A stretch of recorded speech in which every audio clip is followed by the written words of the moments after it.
A millionaire walks through the aisles of a luxury supermarket when he's approached by a 6-year-old girl carrying 2 newborn babies in her arms.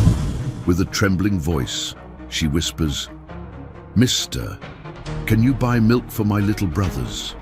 I promise to pay you back when I grow up." When he asks where their mother is, her answer devastates him, forcing him to make a difficult decision. The metallic clatter of shopping carts echoed through the upscale grocery store as Robert Miller walked the aisles with impeccable posture, his Italian suit perfectly tailored and his leather shoes gleaming under the fluorescent lights. At 45, he had acquired everything money could buy, yet his expression remained cold, calculating, as if he were analyzing a financial spreadsheet even while choosing a bottle of wine. Saturday afternoon was his only moment of respite from the obsessive routine he'd maintained for decades. Even then, he couldn't completely disconnect, mentally reviewing reports, planning strategies, calculating profits. His life was a succession of numbers, targets, and achievements that never seemed enough to fill the void growing silently in his chest. In the imported wine section, Robert meticulously examined labels when a subtle movement caught his eye.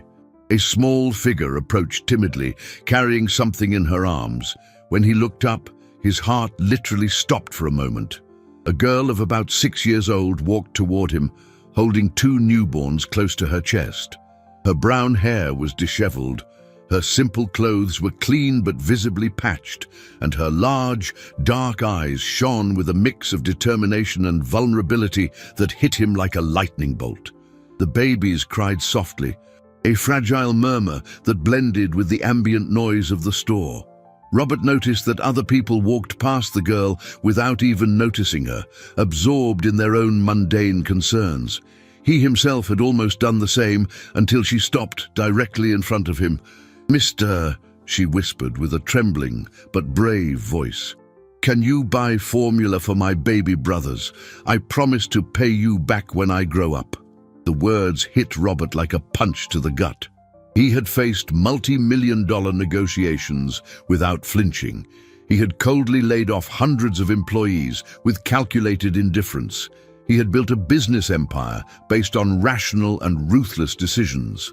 But in that moment, standing before that child, carrying an impossible burden for her age, he felt completely disarmed. "Where's your mom?" he asked with a softness he hadn't used in years, lowering himself to her height. "Mom's at home, very sick and can't nurse them," she replied, adjusting the babies in her arms with a skill that revealed experience beyond her years. "She cries a lot because she doesn't have enough milk and the babies are hungry." Robert felt something stir within him, an emotion he had buried so deeply he didn't remember it existed. He looked at the babies. They were twins, probably only a few months old, and their tiny mouths moved instinctively, searching for food. "How did you get here?" he asked, realizing there was no adult accompanying the girl. "I walked," she replied with devastating simplicity. "I clean cars in the parking lot sometimes and earn some coins, but today I didn't earn enough for the special formula the babies need." The girl opened her small hand, revealing a few dirty coins and a crumpled $5 bill. It was all she had in the world, and she was willing to spend it on her brothers. Robert felt his world of certainties begin to crumble. Here was a child who showed more compassion, responsibility, and love than he had shown in decades of existence. She wasn't asking for herself, but for children even smaller than her who depended on her. "What's your name?" he asked, his voice coming out rougher than he intended. "Mia," she replied, smiling for the first time. "And will you help me?" In that moment, Robert knew his life had been divided into 2 parts. Before and after that encounter, something fundamental had changed forever. Robert slowly stood up, his legs trembling as if he had run a marathon. His business mind, always so efficient at finding practical solutions, now struggled to process the situation unfolding before him. A 6-year-old child was asking for help to feed newborns, and he, a man who controlled millions, felt completely lost. "Of course, I'll help," he finally said, his voice softer than it had sounded in years. "Let's get the formula they need." Mia smiled, but when Robert reached for the cart to grab a can of imported baby formula, she gently tugged his sleeve. "It doesn't have to be the most expensive, mister," she said with a wisdom that cut him to the core. "Mom always says the important thing is that it has vitamins for them to grow strong." Robert stopped in the middle of the aisle, watching how she knew exactly what product to look for.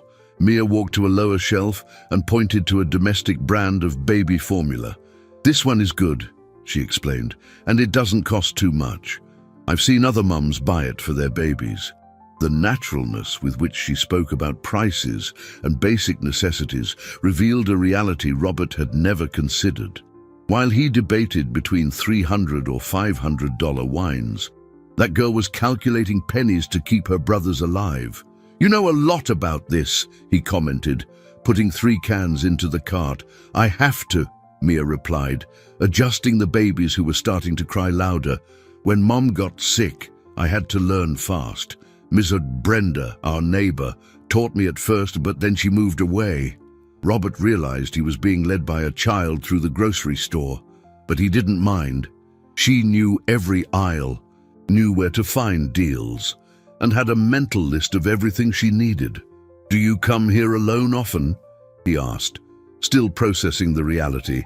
"Only when it's really necessary," Mia replied.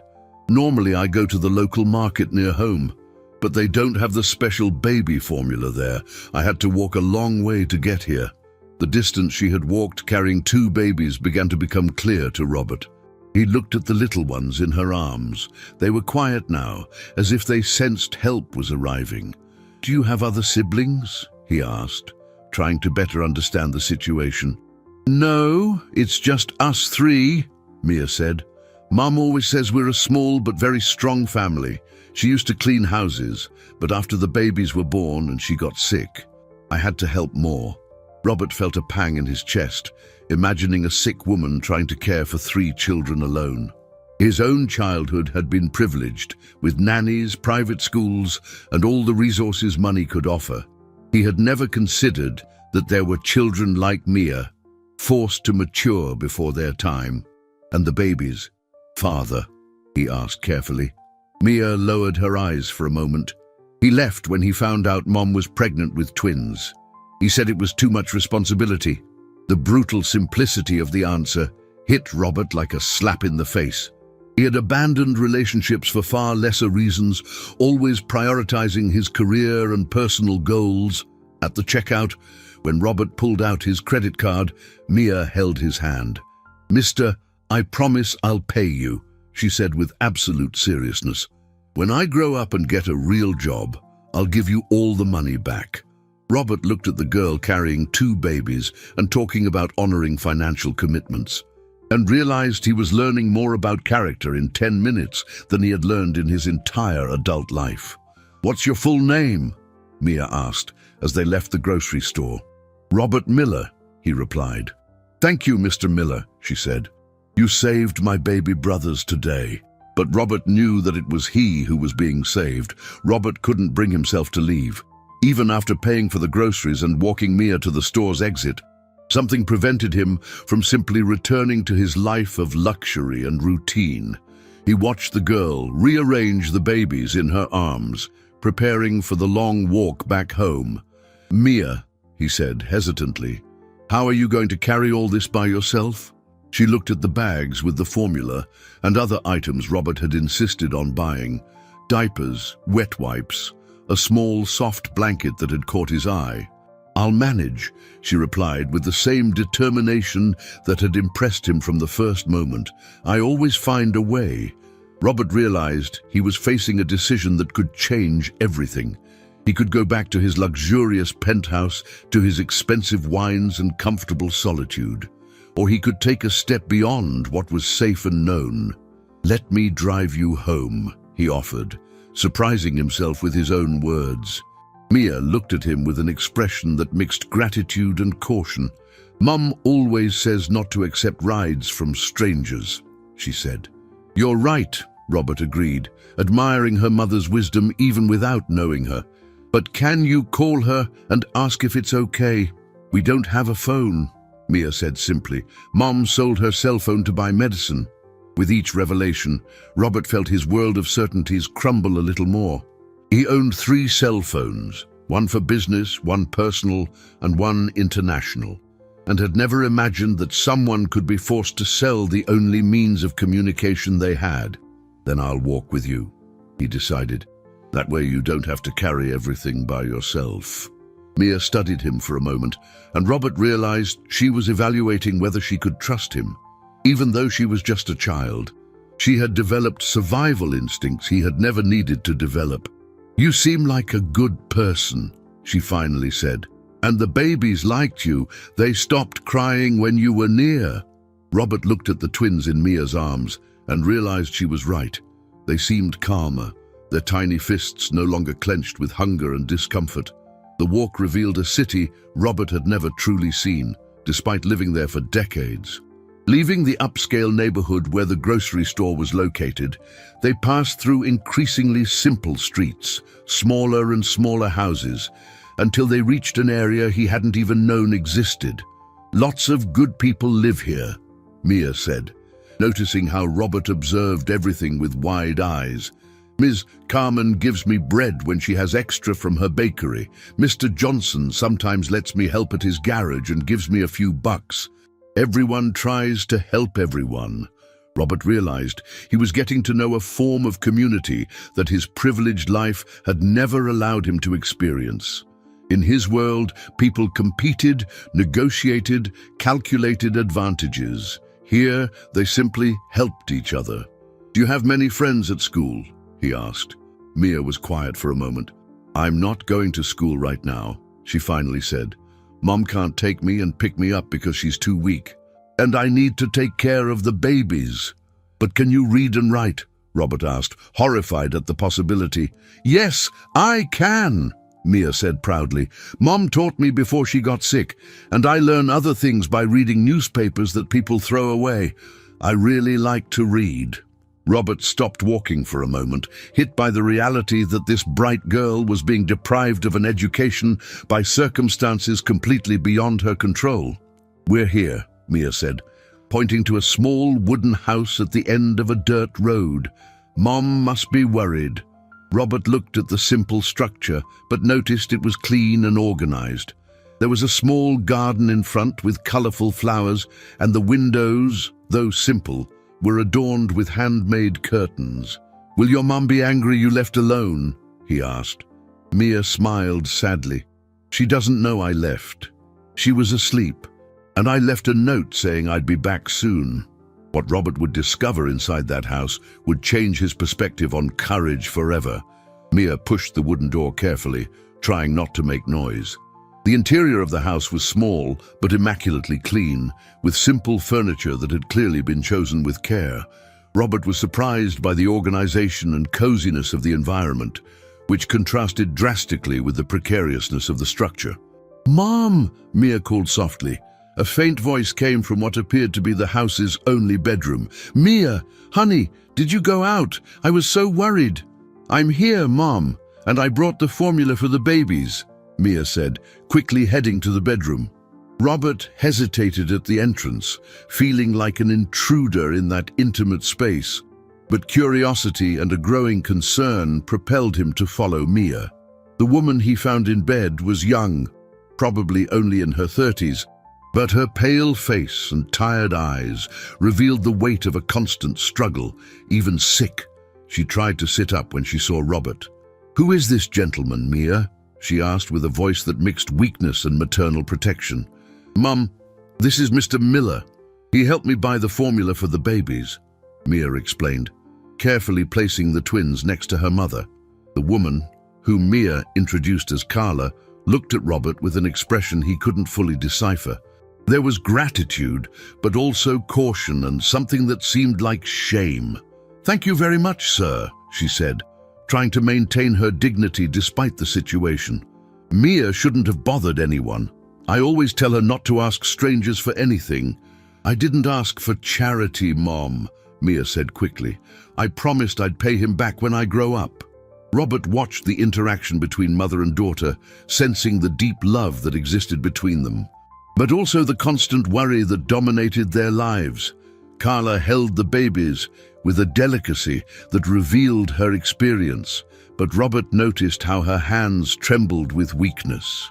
"Are you feeling better today?" Mia asked, touching her mother's forehead with a naturalness that showed this was a daily ritual. "A little," Carla lied, clearly trying not to worry her daughter. "Did you manage to prepare their formula this morning?" "I did, but it ran out," Mia said. "That's why I went to get more." Robert realized Mia had omitted details about her journey. She hadn't mentioned walking miles carrying 2 babies, nor using her last coins in an attempt to buy the formula. "May I ask, have you been sick for a long time?" Robert asked carefully. Carla looked at him with surprise, as if she had forgotten he was still there. "Since the babies were born, 4 months ago. The doctors said it's something in my blood, but..." She paused, looking at Mia. "It's nothing that can't be fixed." Robert caught the unspoken message. She didn't want to scare her daughter, but the situation was clearly more serious than she admitted. "Mom, can I prepare their formula?" Mia asked. "Of course, honey. You know how to do it." Robert watched Mia leave the room with one of the formula cans and took the opportunity to speak with Carla more directly. "You need medical help," he said softly. Carla's eyes welled with tears. "I know," she whispered, "but I have no way to pay. I've already sold everything I had of value. The treatment costs more than I earned in an entire year. And the children's father, he vanished when he found out they were twins," she said with bitterness. "He said one child was already too much for him." Robert felt anger growing inside him, anger at a man who had abandoned a family. Anger at a system that made a mother choose between her own life and feeding her children. "Mia shouldn't be handling all this alone," he said. "I know," Carla cried silently. "She lost her childhood caring for me and her brothers, but I have no choice. If something happens to me..." Robert realized he was witnessing a form of love he had never experienced, the love of a mother who sacrificed everything for her children, and of a daughter who took on impossible responsibilities to protect her family. When Mia returned with the prepared bottle, Robert knew he couldn't simply leave and pretend none of this was real. Robert spent the entire night thinking about the family he had met. In his penthouse apartment, surrounded by every imaginable luxury, he couldn't get the image of Mia feeding the babies with a patience and delicacy that rivaled any experienced mother out of his mind. The responsibility the child carried on her shoulders haunted him until dawn. On Sunday morning, he made a decision that went against all his self-preservation instincts. He would return to the family's house, but this time with a plan. Robert stopped by a pharmacy and bought vitamins, basic cold and fever medications, and other items he imagined might be useful. Then he went to a grocery store and filled bags with nutritious food, especially focusing on things a recovering mother and a caretaker child would need. When he arrived at the wooden house, he found Mia in the small yard, hanging cloth diapers on an improvised clothesline. She smiled when she saw him, but there was a tiredness in her eyes that wasn't there the day before. "Mr. Miller, you came back," she said, running to him. "How are the babies?" he asked, noting he couldn't hear them crying. "They're sleeping," Mia said proudly. "The formula you bought is very good. They slept all night." Robert felt an unexpected satisfaction, knowing his help had provided a night's rest for that family. "And your mum?" Mia's smile wavered. "She had a fever during the night. I put cold compresses on her, like the neighbor taught me, but she's still weak." Robert felt his chest tighten. "Can I see her?" Mia hesitated. "She was a little embarrassed yesterday after you left. She said she shouldn't have let a stranger see her like that. But I brought some things that might help," Robert said, showing the bags. Mia's eyes widened, but then she shook her head. "Mom won't want to accept. She always says we don't ask anyone for favors." Robert realized he was facing an unforeseen obstacle. In his business world, problems were solved with money and resources, But here he was dealing with something far more complex. Human dignity. "Mia," he said, kneeling down to her height, "what if I told you I needed your help?" The girl looked at him confused. "What do you mean?" Robert improvised, following an instinct he didn't even know he possessed. "I'm a very lonely man. I don't have family, I don't have children.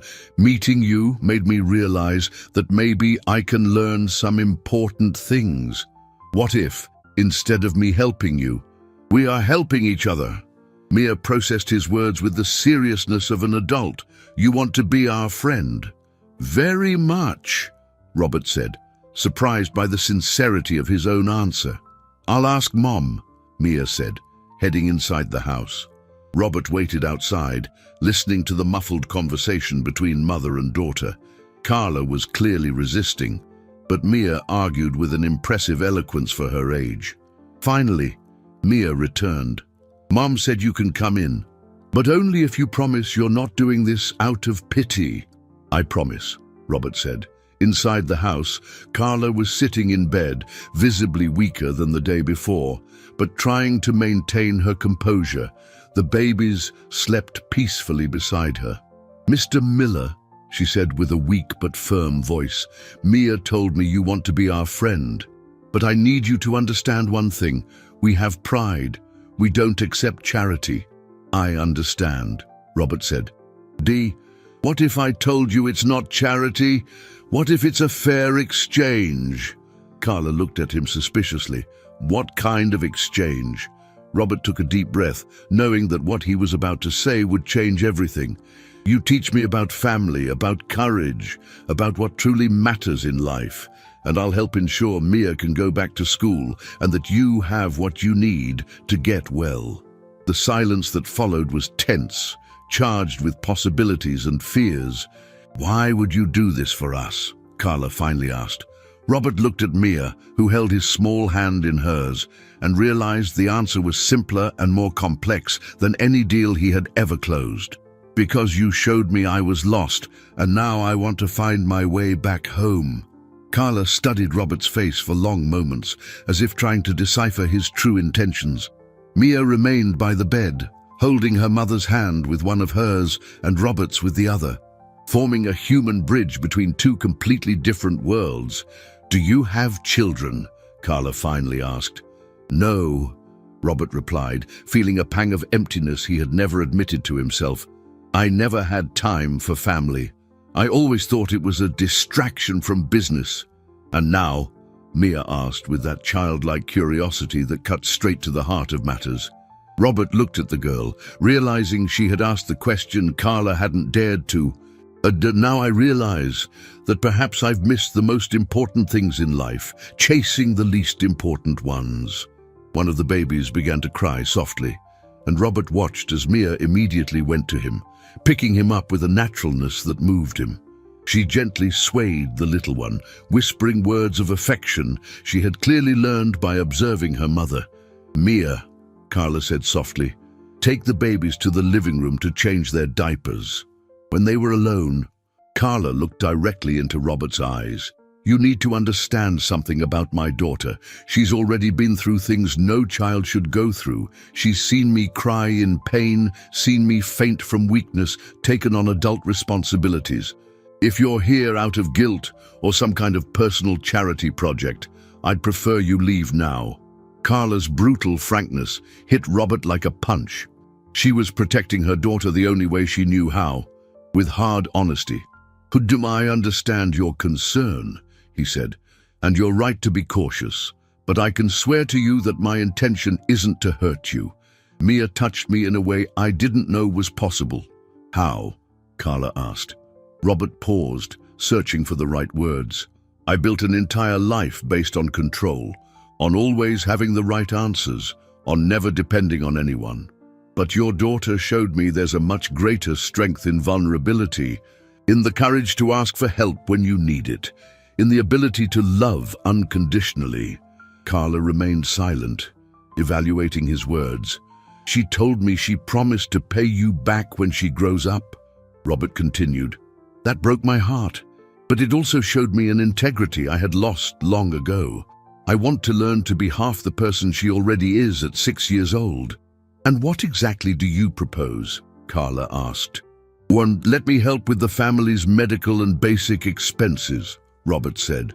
"In return, accept that I spend time here, that I learn from you what truly matters. Mia can teach me about courage. You can teach me about unconditional love.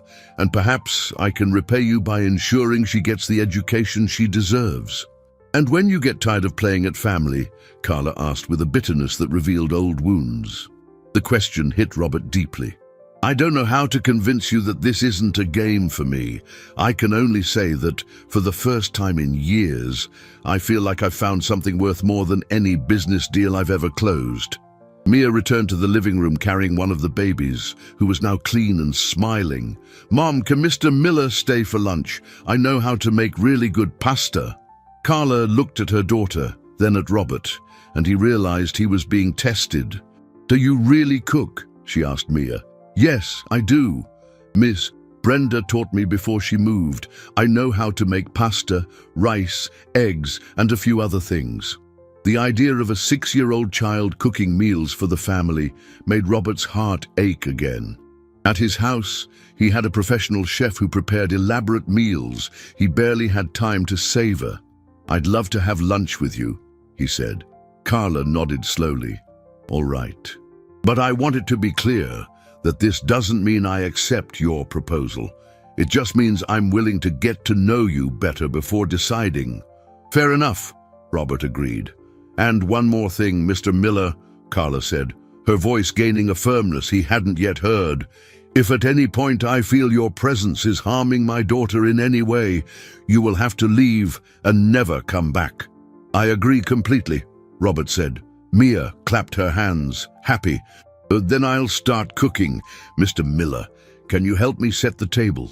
As he followed Mia to the small kitchen, Robert realized he was about to participate in something he had never experienced.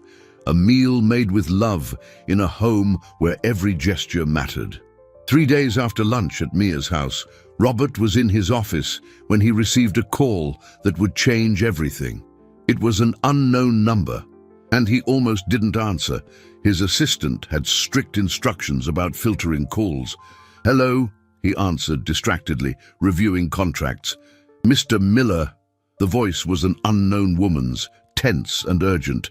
"Yes, who is this?" "My name is Carmen. I own the bakery near Mia's house. She gave me your number saying you were a family friend." Robert dropped his papers immediately. "Has something happened?" "Her mother collapsed this morning and can't wake up. Mia is desperate. She doesn't know what to do. She came running here asking for help, but I can't afford a private hospital, and at the community clinic they said they have no beds." A chill ran down Robert's spine. "Where are they now?" "At their house. Mia is alone with the babies and her unconscious mother. I offered to stay with her, but she said she doesn't want to leave her mother alone for a minute." Robert was already getting up, grabbing his car keys. "They'll be there right away. Can you stay with Mia until I arrive?" "I'm already on my way," Carmen said. "Mr. Miller, the situation is very serious. That girl is trying to be strong, but she's terrified." Robert rushed through his company's corridors, ignoring greetings from employees and his assistant's attempts to remind him of important appointments. None of that mattered now. The only thing on his mind was getting to Mia and Carla. The city traffic had never seemed so slow. Robert drummed his fingers on the steering wheel, mentally calculating the nearest hospitals, the best doctors he knew, the resources he could mobilize. For the first time in his life, his wealth wasn't a symbol of status, but a tool for salvation. When he arrived at the house, he found Carmen holding the 2 babies while Mia was kneeling beside the bed, holding her mother's hand and whispering, "Mom, please wake up. The babies need you. I need you." Robert's heart broke at the sight. Mia, so strong and courageous until then, finally looked like a frightened child. Tears streamed down her face, and she trembled as she tried to wake Carla. "Mia," he said softly, touching the girl's shoulder. She turned and ran into his arms, sobbing. Mr. Miller, she won't wake up. I tried everything I knew, but she won't wake up. Robert hugged her tightly, feeling her despair as if it were his own. It's okay, Mia. I'm here now. We'll take care of your mom. He approached Carla, checking her breathing and pulse. She was alive, but clearly in serious condition. Her skin was pale and cold, and her breathing was irregular. Carmen, can you stay with the babies? Robert asked. Of course, she said, sensing the urgency. Mia, we're taking your mum to the hospital now, Robert said, already pulling out his cell phone to call a private ambulance. But what if she dies? Mia asked, her voice broken with fear. Robert knelt in front of her, holding her face in his hands. Listen carefully, Mia. Your mum is a very strong woman, just like you, and now she has all the medical help she needs. We won't let anything happen to her. You promise? Mia asked, her large eyes fixed on his. Robert knew he shouldn't make promises he might not be able to keep. But looking at that girl, who had already lost so much, he couldn't hesitate. I promise, he said. We'll fight with all our strength. The ambulance arrived in record time, and Robert realized he was experiencing something he had never experienced before, the absolute fear of losing someone he loved. Because at some point during those few days, that family had become his family. As the ambulance sped through the streets with Carla, Mia and him inside, Robert made a decision that would change everything. No matter what it cost, no matter what resources he needed to mobilize, he would save Carla. Not out of charity, not out of guilt, but because that family had become the most important thing in his life. At the city's most exclusive private hospital, Robert discovered the real power of his influence when used with purpose. Within minutes, he had mobilized a complete medical team: cardiologist, hematologist, general practitioner and specialized nurses. Carla was admitted to the ICU and tests began immediately. Mia didn't leave Robert's side, holding his hand tightly as she watched doctors and nurses enter and leave her mother's room. The hospital was an alien world to her. Everything was white, shiny, and full of strange sounds that scared her. Mr. Miller, she whispered, why are there so many machines connected to Mom? Robert looked through the glass at Carla, connected to monitors that constantly beeped, and felt a tightening in his chest. They're helping her get strong while the doctors figure out how to cure her, he explained with a calmness he was far from feeling. The head physician, Dr. Williams, approached them with a serious expression. Robert felt Mia tense beside him. Mr. Miller, may I speak with you privately? The doctor asked. Everything you have to say, you can say in front of Mia, Robert said firmly. She has the right to know about her mother. Dr. Williams hesitated but agreed. Initial tests show that Miss Carla has severe anemia and extreme malnutrition. Her body is simply exhausted, but there's something more concerning. Robert felt Mia squeeze his hand tighter. We found signs of a widespread infection that wasn't treated. This, combined with the body's general weakness, has created a critical situation. She will need blood transfusions, intravenous antibiotics, and intensive care for the next few days. But will she get well? Mia asked with a voice so small, Robert felt like crying. Dr. Williams looked at the girl gently. We'll do everything we can, dear. Your mum is a fighter. We can see that from the tests. She fought this illness for a very long time. How long had she really been sick? Robert asked. Based on the symptoms and progression, I'd say at least 8 months, maybe longer. She was probably feeling weak and in pain for a long time, but she kept taking care of her family anyway. Robert closed his eyes for a moment, imagining Carla battling the illness in silence, hiding the severity from Mia so as not to scare her. Doctor, he said, I want her to have the best possible treatment. I don't care about the cost. Mr. Miller, Mia tugged his sleeve. But Mom said, we don't accept charity. Robert knelt in front of her again. Remember our agreement. You teach me about family, and I help with other things. Your mom is teaching me about courage right now, even while she's sleeping. Mia thought about it with her usual seriousness. Is it really a fair exchange? More than fair, Robert said. Your family is giving me things money can't buy. That night, Robert refused to leave the hospital. He transformed the waiting room into his temporary office, cancelling important meetings and delegating crucial decisions to his subordinates. Mia slept on the couch beside him, using his suit as a blanket. In the early hours of the morning, she woke from a nightmare, crying softly.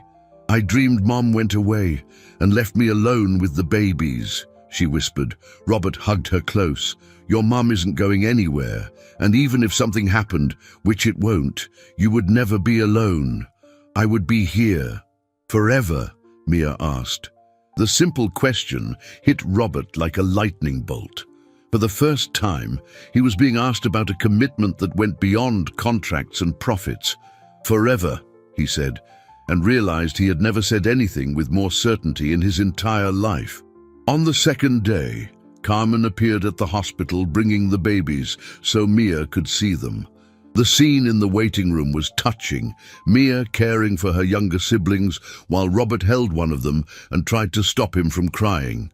You've never taken care of a baby before, have you? Mia asked, laughing for the first time in 2 days. Is it that obvious? Robert asked, trying to rock the baby the way he had seen Mia do. Very, Mia said, but without malice.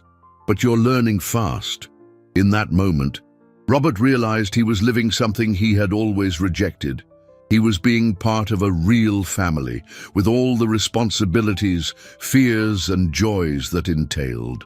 On the third day, as the first rays of sun streamed through the ICU window, Carla opened her eyes. The first sound she heard was Mia's voice reading a children's story softly, sitting in a chair beside the bed. And then the princess realized she didn't need a castle to be happy, because she had a family who loved her. Mia read from a book Robert had bought at the hospital gift shop. Mia! Carla's voice came out weak, almost a whisper. Mia dropped the book and jumped up. Mom, you're awake! Her tears of joy immediately began to flow. Robert, who had gone to get coffee, rushed in when he heard the commotion. When he saw Carla conscious, he felt such deep relief that his legs almost gave out. How do you feel? Mia asked, carefully holding her mother's hand. Tired, Carla said, her voice gradually gaining strength.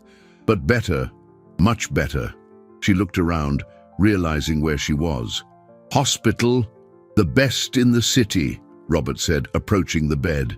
You gave us quite a scare. Carla tried to sit up, but she was still weak. How long have I been here?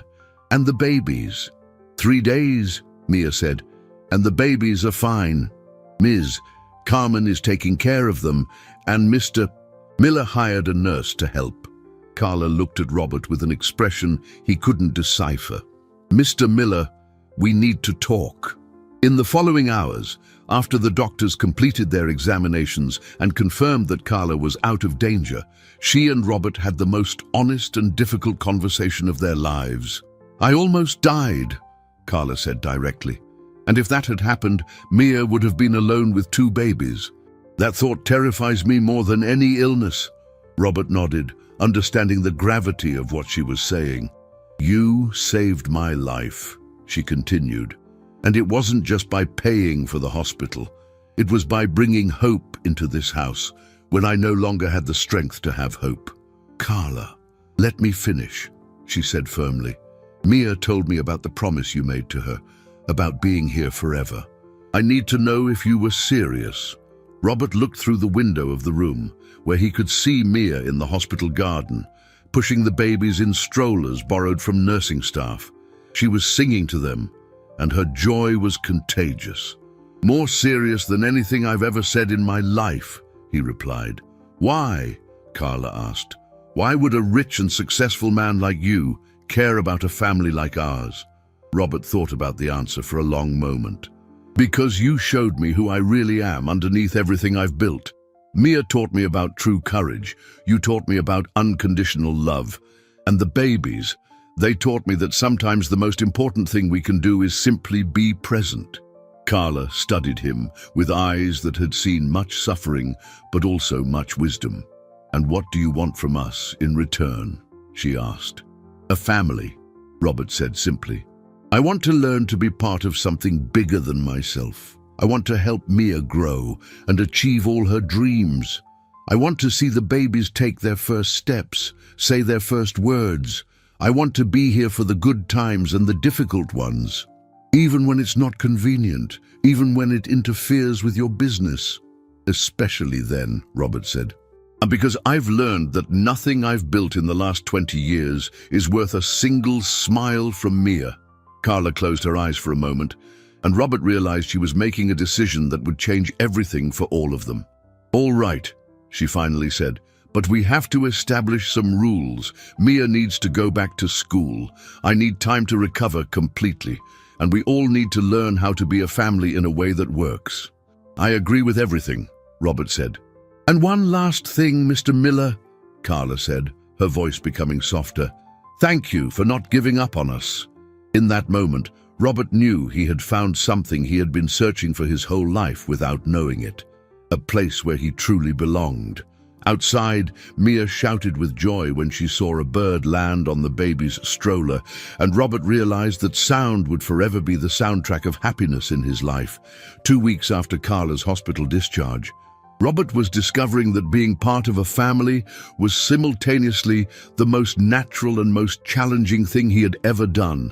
His meticulously organized life had transformed into a beautiful mess of feeding schedules, diaper changes, bedtime stories, and deep conversations with a 6-year-old girl who asked questions no executive ever had. "Mr. Miller," Mia said one Saturday morning, as he tried to figure out how to prepare baby cereal, "why did you live alone before you met us?" Robert stopped stirring the pot, realizing Mia always asked the toughest questions at the simplest moments. "Because I thought I didn't need anyone," he answered honestly. "I thought being independent was the same as being strong. And now I know that needing the right people isn't weakness. It's what makes us human." Mia nodded with her characteristic seriousness. "Mom always said we're stronger together than alone." Carla, who was in the living room nursing one of the babies, smiled as she overheard the conversation. Her recovery had been remarkable, both physically and emotionally. Having the burden of daily survival lifted from her shoulders had allowed her to rediscover the joy of being a mother, instead of just struggling to keep everyone alive. Robert had insisted on moving the family to a bigger, more comfortable house, but Carla had initially resisted. The compromise they found was a simple but decent house in the same neighborhood where they already lived, so Mia could keep her friendships and Carla her community connections. "Mia starts her new school on Monday," Carla said, joining them in the kitchen. "She's nervous." "No, I'm not," Mia protested, but her blush gave her away. Robert knelt in front of her. "It's normal to be nervous about new things.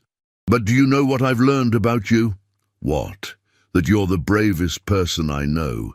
If you can take care of babies and your mom, you can face anything at school." "What if the other kids don't like me?" "Impossible," Robert said with conviction. "You have such a big heart that everyone fits in it." The phone rang, interrupting the moment. It was Robert's assistant, reminding him of an important meeting he had completely forgotten.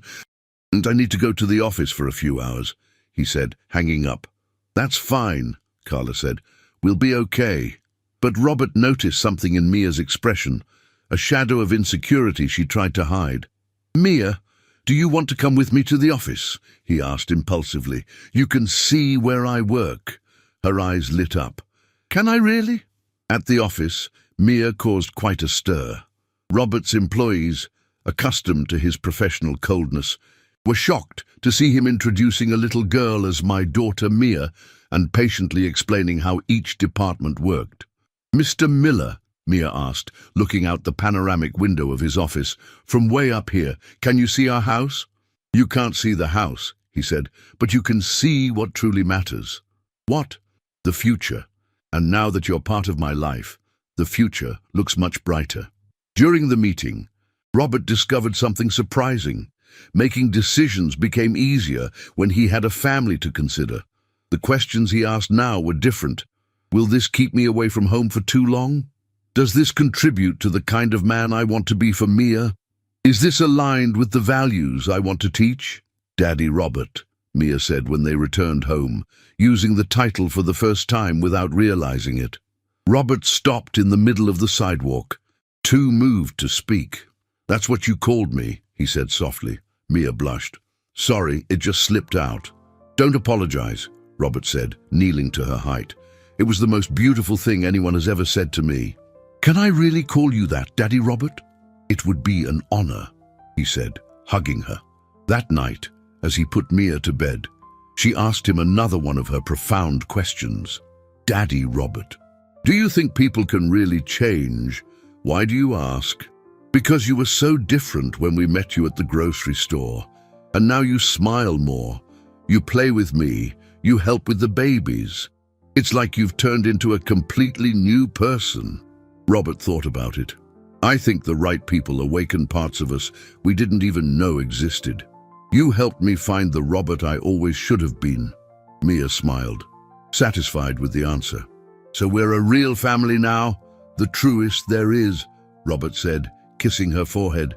As he turned off the lights, Robert realized he had found something all his money had never been able to buy, a home. 6 months after that first meeting at the grocery store, Robert thought he had faced all the challenges family life could present. He was wrong. The call he received on a Thursday afternoon in his office would change everything again. Mr. Miller, the voice was formal, official. This is Child Protective Services. We've received an anonymous report regarding the situation of the minor Mia Santos. Robert's blood ran cold. What kind of report? Allegations that a minor is living in an unregulated household with an adult who has no legal familial ties. We need to conduct an assessment visit to verify the living conditions and determine if the minor should be removed from the current environment. Robert felt the world spin. When? Tomorrow at 2 p.m. All residents of the household must be present. After hanging up, Robert remained paralyzed for several minutes. Then he rushed home, knowing he had to tell the family before they arrived, and found everyone unprepared. Carla was bathing the babies when he arrived, and Mia was at the kitchen table doing her homework. The domestic scene, so normal and cozy, contrasted brutally with the bomb he was about to drop. We need to talk, he said, trying to keep his voice calm. Carla immediately sensed something was wrong. Mia, honey, can you go play in the yard for a bit? No, Robert said. She needs to know too. He told them about the call, watching Carla's face go pale and Mia gradually understand the gravity of the situation. They can take me away, Mia asked, her voice small and scared. I won't let that happen, Robert said with a firmness he was far from feeling. Carla held his hands. Robert, you need to understand something. If they determine the situation is unregulated, there's not much we can do. You have no legal ties to us. Then we'll create one, Robert said. I'll call my lawyers right now. To do what? Robert paused, realizing he was speaking impulsively. What legal tie could he create? Adoption would take months. Marrying Carla would be for the wrong reasons. Temporary guardianship, perhaps, but even then, I don't know, he finally admitted. But there has to be something. That night, none of them slept well. Robert spent hours on the phone with lawyers, trying to find legal alternatives. Carla organized and reorganized the house, trying to ensure everything would be perfect for the visit. Mia alternated between the two, trying to help but clearly terrified. Daddy Robert, she said when he put her to bed, if they take me, will you look for me? Robert felt his heart break. Mia, look at me. No matter what happens tomorrow, no matter where you are, I will fight to bring you back. I promise. Even if it takes a long time. Even if it takes a lifetime. Mia hugged him tightly. I love you, Daddy Robert. I love you too, my daughter. The next morning, the house was immaculate. Carla had prepared coffee and homemade cookies. Robert had dressed formally, but not too much. He wanted to appear responsible without seeming intimidating. Mia wore her best dress, nervous but trying to be brave. At exactly 2 p.m., the doorbell rang. The social worker, Dr. Eleanor Thompson, was a middle-aged woman with a serious but not hostile expression. She was accompanied by a Child Protective Services caseworker and carried a clipboard with papers. "Good morning, we're here for the requested assessment." Robert greeted them with all the courtesy he could muster, but his hands trembled slightly. For 2 hours, Dr. Thompson asked detailed questions. How did the family meet? What was the nature of the relationship? How were the children's needs being met? What was the financial and emotional stability of the arrangement? Robert answered with complete honesty, knowing that any lie would be discovered and only worsen the situation. "Mr. Miller," the social worker finally said, "do you understand that this situation is highly irregular from a legal standpoint?" "I do," Robert said. "But from a human standpoint, it's the most right thing I've ever done in my life." "And you, Carla, how do you feel about this arrangement?" Carla took a deep breath. "Dr. Thompson, this man saved my life and the lives of my children. He's not a stranger who just showed up offering charity. He has become part of our family." The social worker wrote everything down, her expression remaining impenetrable. "Mia," she said, addressing the girl directly, "do you like living here?" "Very much," Mia said. "This is my family. And what if I told you that you could go to a house with other children, where you'd have new toys and lots of activities?" Mia looked at Robert, then at Carla, then back at the social worker. "I don't want new toys," she said, with a firmness that surprised everyone. "I want my family." Dr. Thompson closed her clipboard. "I'll prepare my report and submit it to the judge. The decision will be communicated within 48 hours. After they left, the family remained in absolute silence, each lost in their own fears and hopes. Robert knew that the next 48 hours would determine whether everything they had fought for would survive or crumble forever. The longest 48 hours of Robert's life were marked by a mobilization he never would have imagined. When the news about the investigation spread through the community, something extraordinary happened. People began to show up to support the family. Carmen was the first, bringing letters written by neighbors attesting to Robert's character and Mia's visible well-being since he came into their lives.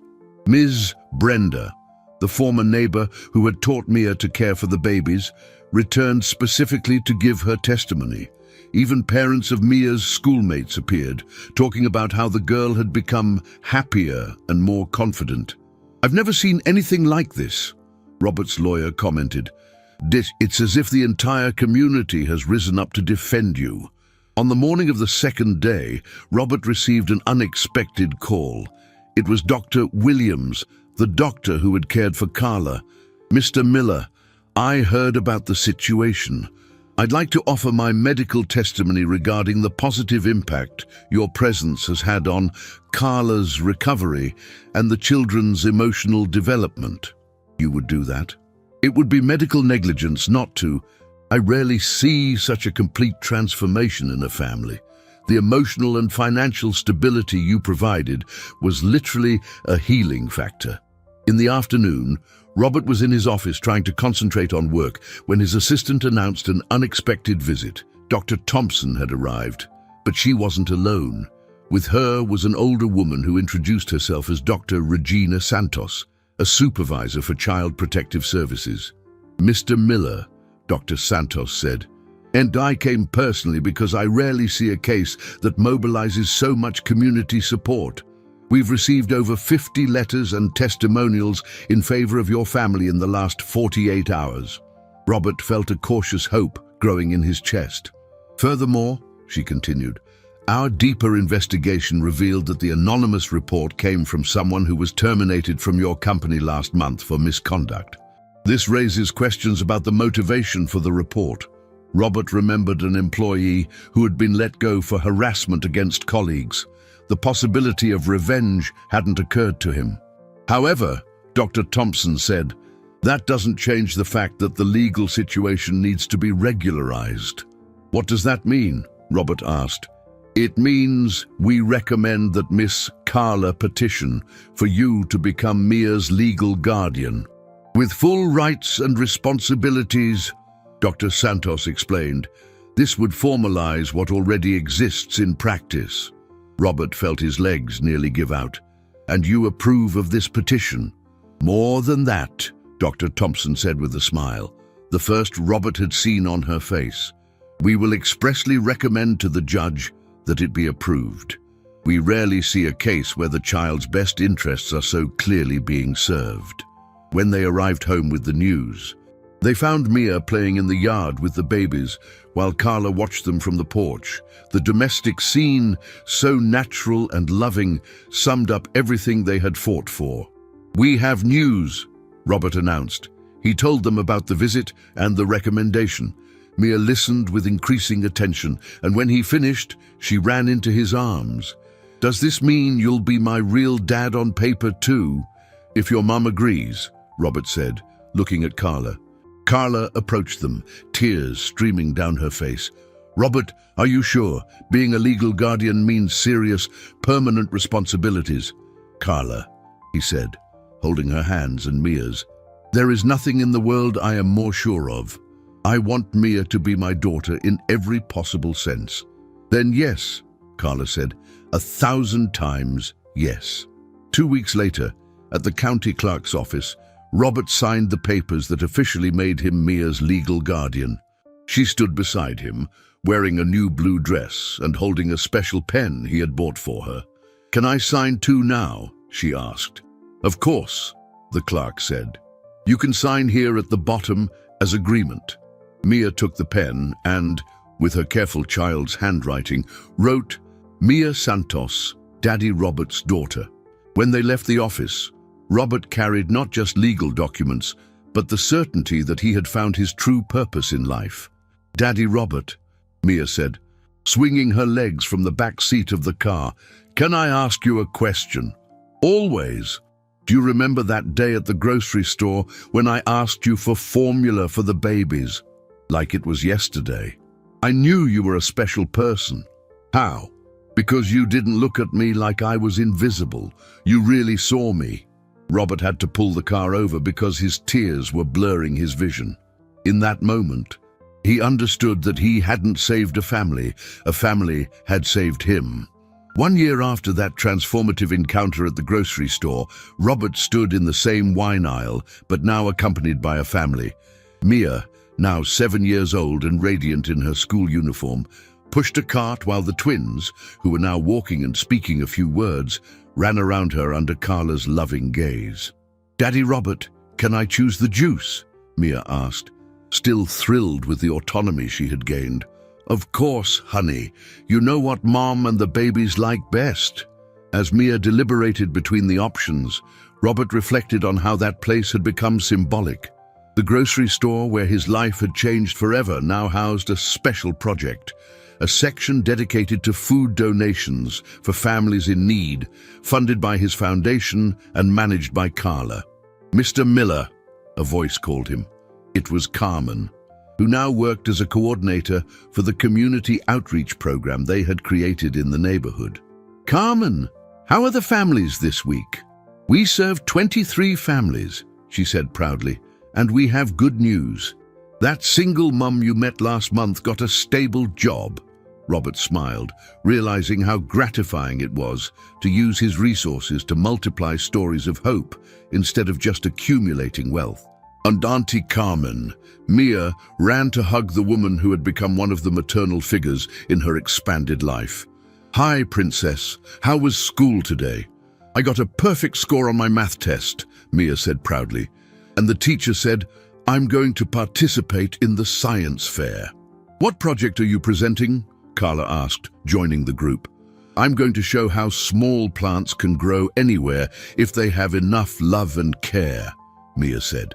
And like our family, Robert felt that familiar wave of emotion that always came when Mia made her profound observations with childlike simplicity. At the checkout, the cashier, who already knew the family, smiled when she saw them. "How are the babies, Mia?" "Growing so much. John already knows how to say Mia." And Anna said, "Mommy, yesterday," she replied, full of pride for her siblings. As they paid for the groceries, Robert observed the natural dynamic that had developed between them. Carla guided the nutritional choices, Mia helped organize and entertain the little ones, and he made sure nothing was lacking. Each had their role, but all were equally important. "Daddy Robert," Mia said on the way home, "can I tell you a secret?" "Always. Sometimes I'm scared that all this is a dream, and that I'll wake up in the old shack, alone with the crying babies and Mommy sick." Robert pulled the car over again. He had developed the habit of stopping for important conversations. "Mia, look at me. I'll tell you a secret too. I sometimes have that fear. Fear of waking up alone in my cold apartment, without you all. Really, really. But do you know what I've learned? Fear is part of love.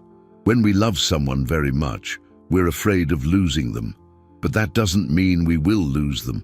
It means we have something precious to protect, and you'll protect our family. With my life," Robert said, "just like you protected your family when you were little, and your mom protected all of you even when she was sick." That night, after putting the children to bed, Robert and Carla sat on the porch of the house, watching the stars. "Do you regret anything?" Carla asked. "The time I lost living an empty life," Robert said. "But I can't regret it completely, because if it had been different, maybe I wouldn't have found you exactly when you needed me." "And when you needed us," Carla added. "Yes," he agreed. "When I needed you most." Mia appeared at the porch door, holding a drawing. "I couldn't sleep," she said. "I made this for you, Daddy Robert." The drawing showed 5 figures holding hands in front of a colorful house. Below, in her careful handwriting, she had written, "My chosen family, Mia, Daddy Robert, Mommy, John, and Anna." "It's the most beautiful thing I've ever seen," Robert said, hugging her. "Can I sleep out here with you tonight?" "Of course," Carla said. "Let's get the babies too." Family night on the porch. When everyone was gathered under the stars, Robert and Carla in chairs, Mia and the twins sleeping in blankets on the ground, Robert realized he had found something no professional achievement had ever given him: complete peace. "Thank you," he whispered to the universe, addressing whatever force had orchestrated that casual encounter at the grocery store. A year before, he was a rich but empty man, surrounded by possessions but isolated from love. Now, he was simply a father, a protector, a member of a family he had chosen to build based on unconditional love. Mia had fulfilled her promise to pay him back when she grew up, not with money, but with love, purpose, and the discovery that true wealth lies not in material possessions, but in the courage to open our hearts to those who most need our protection. And Robert finally understood that sometimes we need to be broken to become whole, and that life's greatest treasures come wrapped in the simplest and most sincere requests from those who still believe in human kindness.